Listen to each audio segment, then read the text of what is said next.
నమస్కారం. ఆంధ్రప్రభ భక్తి ప్రేక్షకులకు స్వాగతం. నేను లక్ష్మి. అమ్మ ఇది సందేశం కాదు గానీ, మీరు శ్రీశైల యాత్ర అని హ్మ్. రాశారు. హ్మ్. హ్మ్. అంటే శ్రీశైల యాత్ర వెళ్ళినప్పుడు ఏదన్నా ఆ! జరిగిందంటారా అక్కడ? అదే ఒక హ్మ్. అనుభవం జరిగిందమ్మా. ఓకే. అది నేను సాయవేదంలో గూడా రాయడం జరిగింది. హ్మ్. అసలు ఎంత అంటే అద్భుతమైన యాత్ర ఆ యాత్ర. హ్మ్. హ్మ్. చాలా అసలు. హ్మ్. అది ఇప్పటికి రోజులో ఏదో ఒక రోజు నేను తలుచుకుంటానే ఉంటాను. హ్మ్. ఒకరోజు మా మదరు, ఫాదరు, నేను, బాబు శ్రీశైలం వెళ్ళాము. మహాశివరాత్రి సమయం అనుకుంటా. అసలు విపరీతమైన క్రౌడ్ జనం బాగా ఉన్నారు. అసలు రూమ్స్ దొరకడానికి కూడా అవకాశం లేదు. అస్సలు లేదు. ఎట్లా ప్రయత్నిస్తున్నా రికమెండేషను అన్ని విధాలా ప్రయత్నిస్తున్నా కూడా దొరకలేదు. ఇంక నేను ఒకటే శివయ్య తండ్రి ఏదన్నా నీ ఆజ్ఞ ఉంటేనే ఇక్కడి దాకా వచ్చాము. నీ దర్శనం కలగాలన్నా నీ ఆజ్ఞ ప్రకారమే జరగాలి. సో, మాకు ఆ ఫలం ఇస్తావో లేదో తెలీదు. మమ్మల్ని మళ్ళీ వెనక్కి తిరిగి పంపిస్తావో ఏదైనా నీ నిర్ణయం మీదే. నువ్వు వెనక్కి తిరిగి పంపించినా ఓకే. ఇట్లాగే దండం పెట్టుకొని వెళ్ళిపోతాం. లేదా మాకు అవకాశం కల్పించినా మా అదృష్టమే అనుకుంటాను. ఏది నిర్ణయించుతావో నువ్వే చెప్పు శివయ్య అని చెప్పి మనసారా అసలు దండం పెట్టుకున్నానమ్మా నేను. పెట్టుకున్నాను. ఇంకా మా ఫాదర్‌కైతే ఓర్పు పోయింది. మా ఫాదర్‌కి అసలే ఓర్పు తక్కువ. కోపం ఏదైనా సమయానికి అన్నీ అయిపోవాలనుకుంటారు. సరే ఎళ్ళిపోదాం పదండి. ఎక్కడ రూమ్స్ లేవు. ఎక్కడ పడుకుంటాం? బయట పడుకోలేం గదా! ఎక్కడ ఎవరిని అడుగుతాము? ఇక్కడ ఏమీ తెలీదు. సత్రాలు ఏమీ లేవు. మన వల్ల కాదు ఎళ్ళిపోదాం అని జెప్పి ఇంకా కారు ఎక్కేసాం. ఎక్కడ పోనీ ఏదన్నా పురోహితుల ఇళ్ళ దగ్గర గూడా ఏదన్నా అవకాశం ఉంటదేమో అని చెప్పి అనుకోని చూస్తున్నాం గానీ ఎక్కడ అవకాశం లేదు. పోనీ ప్రైవేట్ సంస్థలు ఏదన్నా బయటుంటే అలా బయట పడుకొని ఎళ్దాం అంటే అలా ఫాదర్ ఉండలేరు. ఇబ్బంది పడతారనేసి ఎళ్ళిపోదాం, ఎళ్ళిపోదాం అంటే నేను ఒక్కటే నమస్కారం జేసుకున్నా. ఏదైనా నీ ఇష్టం శివయ్య అని జెప్పి నేను అనుకున్నాను. అనుకోని మేము కారు ఎక్కేస్తుంటే ఒక 25 ఏళ్ల కుర్రోడు మా దగ్గరికొచ్చాడు. వైట్ అండ్ వైట్ యేసుకొనున్నాడు. వచ్చి, "ఏమ్మా మీరు రూమ్‌కేమన్నా ఇబ్బంది పడుతున్నారా?" అంటే, "అవునమ్మా" అని చెప్పని మా ఫాదర్ మాట్లాడడం జరిగింది. ఇలాగ మాకు తెలిసిన ఈ గుడి ఈవో గారిది పెద్దది కాటేజ్ ఉందండి. నాకు తెలుసు. ఎటు ఇప్పుడు ఈవో గారు ఆల్రెడీ మేము ఆ టైంకి అయ్యేటప్పటికి రాత్రి 11 అయింది. మేము సత్రాలన్నీ ఎతికేటప్పటికి. ఈవో గారు లోపల నిద్రపోతున్నారు. బయట ఇంకా స్పేషియస్ ఉంది అక్కడ. నేనిస్తాను. ఒక రూమ్ ఇస్తాను మీకు స్పెషల్‌గానే. మీరు అందులో ఉండండి. పొద్దున్న 2:00కల్లా ఈవో గారు ఎళ్ళిపోతారు. ఆయన ఎళ్ళిపోయాక మీరు స్నానాధికాలు ముగించుకొని ఉండండి. నేను గుళ్ళోకి తీసుకెళ్తానని చెప్పి, ఆ అబ్బాయి అంతటే తనంతట తానే మా లగేజీ పట్టుకెళ్ళి ఆ ఈవో గారు రూమ్ చూపించి, మాకొక సెపరేట్ రూమ్ ఇచ్చేసేసి మీరు ఇందులో ఉండండి అని చెప్పి, నేను పొద్దున్నే వస్తాను. మీరెక్కడికి ఎళ్ళిపోబాకండి. నేనొచ్చేదాకా ఇక్కడే ఉండండి అని చెప్పారు. కరెక్ట్‌గా మార్నింగ్ ఆయన ఆ ఈవో గారు 2:00కల్లా దర్శనానికెళ్ళిపోయారు.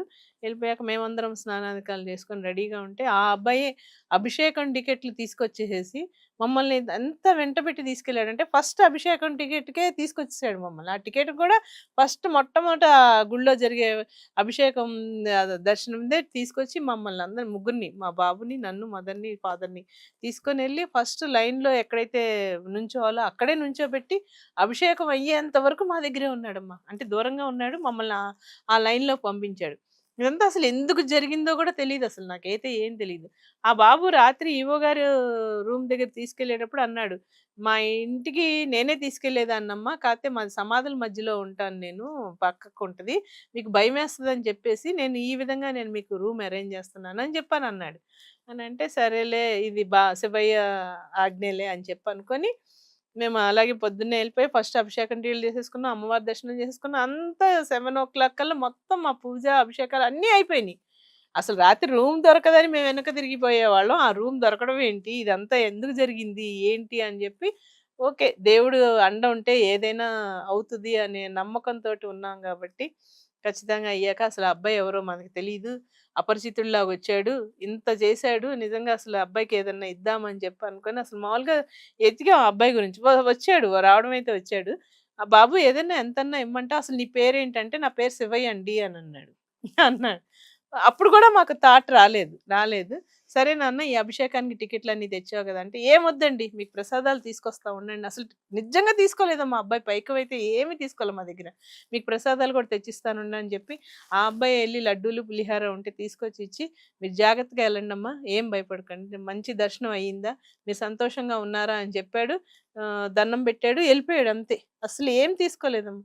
ఆ శివయ్య అని పేరు చెప్పాక అప్పుడు వెళ్తే దారి మధ్యలో అనుకున్నాం నిజంగా ఆ శివయ్యే మాకు ఇలాగ ఈ రూపకంగా వచ్చి మాకు ఇంత దర్శన భాగ్యం కల్పించాడు అని అంటే నిజంగా అసలు అప్పుడు మరి నిజంగా అంత భగవద్భక్తులమా అని కూడా మాకు తెలియదమ్మా.